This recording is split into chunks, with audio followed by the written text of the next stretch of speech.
Donc voilà, là vous avez une planche de skate. Et ben voilà, une planche de skate c'est comme ça à la base. Et en fait, dans un skate vous avez 7 feuilles de bois comme ça. On appelle ça des plis. C'est des plis d'érable en fait. C'est de l'érable, c'est parce que c'est un bois spécifique pour les skates. Donc du coup ça s'appelle aussi du bois déroulé. Donc ils nous sortent, ça vient d'un tronc d'arbre en fait, et puis ils sortent des feuilles de bois comme ça. Et donc du coup dans un skate vous en avez 7 feuilles de bois comme ça. Donc vous en avez une première comme ça, une deuxième comme ça, et au milieu, eh ben, vous avez une feuille de bois qui est, si vous voulez, ben, au lieu que le sens du bois il soit dans la longueur, ben, il est dans la largeur. C'est ce qui fait un petit peu le... C'est pris en sandwich par deux autres planches. Et après, il y en a encore une normale qui vient, plus encore, et là, encore une croisée. Et donc, on les croise comme ça. Et au final, et après, ben, voilà, vous avez votre planche de skate qui est là. Et donc, après, le but du truc, ben, c'est d'en coller tout ça. Donc, voilà, je mets ma planche là. Après, j'ai de la colle, c'est des colles bio, c'est une colle vinylique en fait, c'est une colle blanche. Du coup, j'en mets un peu partout comme ça. Voilà, vous en mettez un petit peu, faut pas trop en mettre. Après, moi, les doses, je les connais maintenant parce que c'est un moment que je le fais. Voilà, et après, vous prenez votre rouleau et puis vous y étalez un peu partout. Comme ça, vous en mettez bien partout.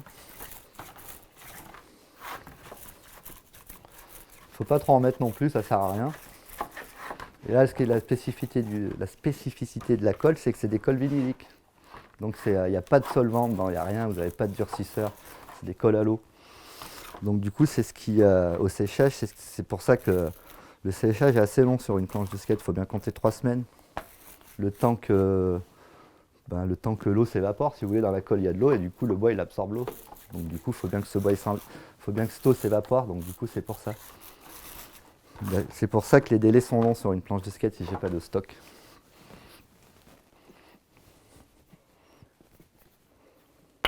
Oh, c'est dégueulasse. Donc voilà, bien l'étaler partout.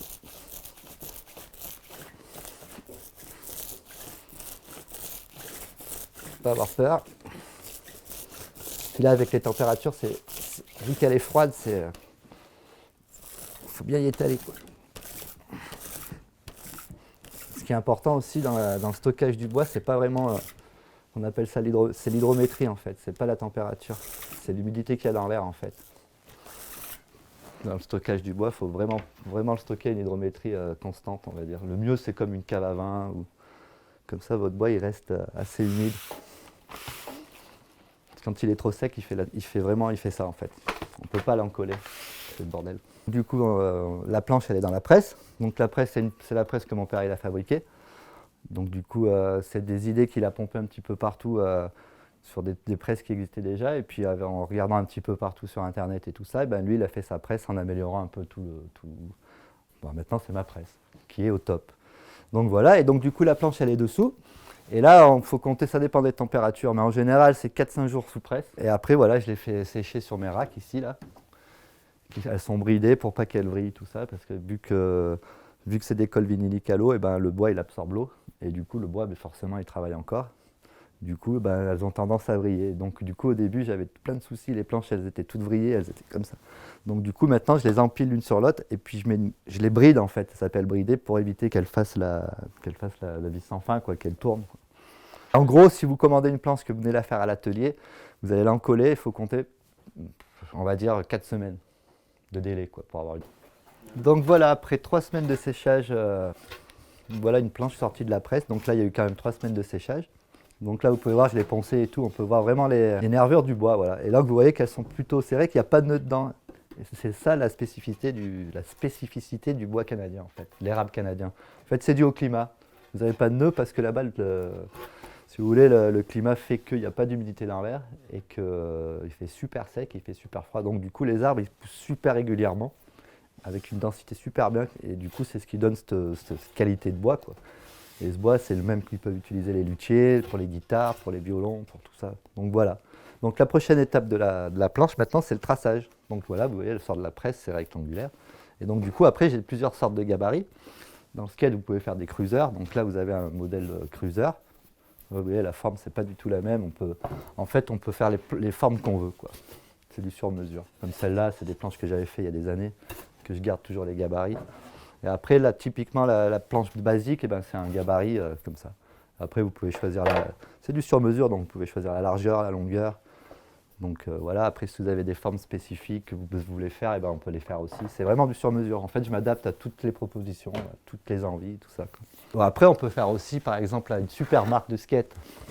Ça s'appelle Verdad, c'est une marque belge qui est un passionné de snowboard aussi, qui a monté sa marque de snowboard et il fait des skates. Et justement, Justin ride pour eux. Donc du coup, on va tracer la même board que Verdad. Donc là, tu vois, tu la positionnes bien. En plus, c'est à peu près le même concave, tu vois. Tu la poses, c'est nickel.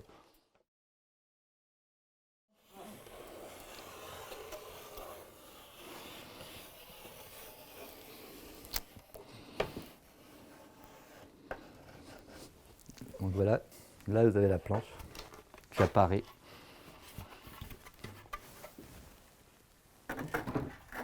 Donc voilà la planche, elle est tracée, vous voyez.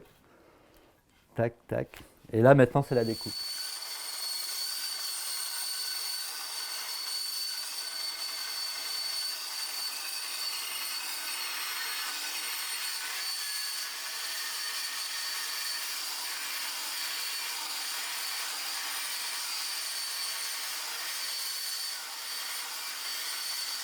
Donc voilà la planche une fois découpée. Donc voilà, elle est toute découpée avec la scie à ruban. Et après le truc c'est qu'il y a tout le temps des imperfections tout autour. Donc le but c'est d'essayer d'y mettre le plus droit possible sur les côtés. Donc pour ça je me sers de cette machine. Donc là je vais vous faire voir. Je vais mettre le masque parce qu'il y a plein de poussière. C'est pas très bon.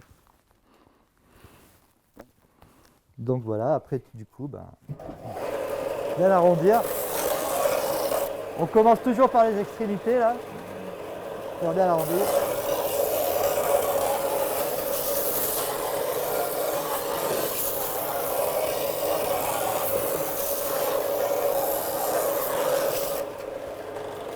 Et voilà. Donc là je l'ai mis. Donc là on l'a mis le plus droit possible, quoi, qu'il n'y ait pas d'imperfection. Quand on sent, de toute façon tout se sent à la main. Le bois c'est tout le temps avec la main. Faut pas hésiter à appuyer, à regarder les imperfections. Donc là on a fait ça et après avec une petite ponceuse on y met encore plus droit. Voilà. Et donc maintenant on va faire le traçage des trous et les percer. Voilà. Donc là on est bon. Donc voilà, en gros là je vais pré-percer. Donc voilà, tac, on voit les trous. Mais normalement il n'y a plus de trous. Je vais faire semblant. Et là on arrive vraiment au final où c'est vraiment que de la finition et c'est à peu près ce qui est à peu près de plus long. Enfin, ça dépend. Ça dépend si le travail était bien fait avant ou s'il y a des imperfections, mais c'est jamais pareil. Donc du coup là sur celle-là il n'y a pas trop de boulot, on va dire qu'il y en a pour une bonne heure de ponçage. Vraiment qu'elle soit parfaite, qu'on ne sente plus les imperfections. Et ça se sent dans les mains, c'est comme de la menuiserie, comme un meuble en fait. Donc là vous voyez vraiment les couches qu'on a encollées. Et vous voyez les deux couches plus claires, les plus foncées, pardon, et ben c'est les plis qu'on a mis en travers au début en fait. On les voit bien ici ressortir. Et après on peut vraiment avoir des. Après on peut teinter les plis. Comme par exemple sur cette planche, on voit c'est des plis de couleurs qui ont été teintés dans la masse en fait. Donc on peut jouer, on peut en mettre au milieu. Donc par exemple sur celle-là elle n'est pas finie. Vous avez un pli rouge au milieu avec un pli vert. On peut jouer avec les couleurs en fait. Après moi j'aime bien couleur bois quoi. Après c'est des demandes des gens aussi. Donc voilà, après c'est du travail avec une ponceuse et puis c'est de casser les. Vraiment de poncer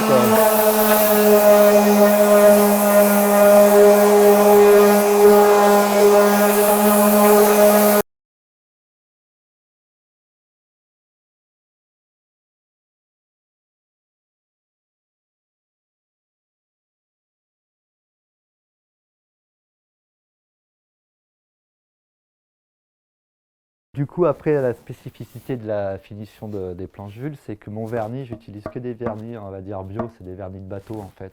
Pour qu'ils aillent dans la mer, il n'y a pas de solvant, il n'y a rien dedans. Donc voilà, c'est un peu comme la colle, il n'y a pas de solvant. J'essaye de faire des planches 100%, on va pas dire bio parce qu'on ne sait jamais trop ce qu'il y a dans les colles, même s'ils mettent bio, mais au maximum, un petit peu, j'aimerais que ça soit une planche un peu écolo. Donc voilà, là elle n'est pas vraiment finie parce qu'après il y a quand même le vernis, on met du bouche-port.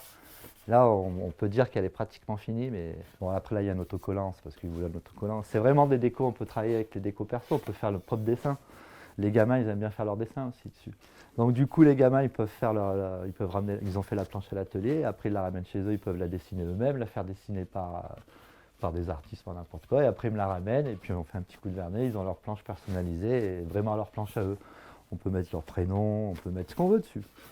C'est vraiment, c'est de l'artisanat, c'est du sur-mesure, quoi, en gros. Donc voilà. Voilà une planche, l'histoire d'un skateboard artisanal.